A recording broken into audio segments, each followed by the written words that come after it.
সারা রাত কষ্ট করে ফেসবুক, ইউটিউব, ইনস্টাগ্রাম আর টিকটকে ভিডিওস দেখে পরের দিন একেবারে দুপুরবেলা আমি ঘুম থেকে উঠি, যাতে সকাল সকাল আমার আম্মুর আমার জন্য কষ্ট করে নাস্তা না বানানো লাগে, যাতে ওই গরম চুলার সামনে দাঁড়িয়ে আমার আম্মুর কষ্ট করে রুটি না বানাতে হয়,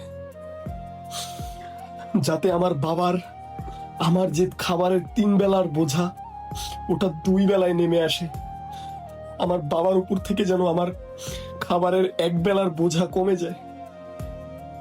আমি এজন্য সকাল সকাল ঘুম থেকে উঠি না, এজন্য আমি সারা রাত কষ্ট করে রিলস দেখে, টিকটক দেখে, ফেসবুক দেখে, ইউটিউব দেখে কাটিয়ে দিই। কিন্তু আমার ফ্যামিলিটা বুঝলো কই? আমার ফ্যামিলি মনে করে আমি আসলে একটা লস প্রজেক্ট, আমার দিয়ে কিচ্ছু হবে না।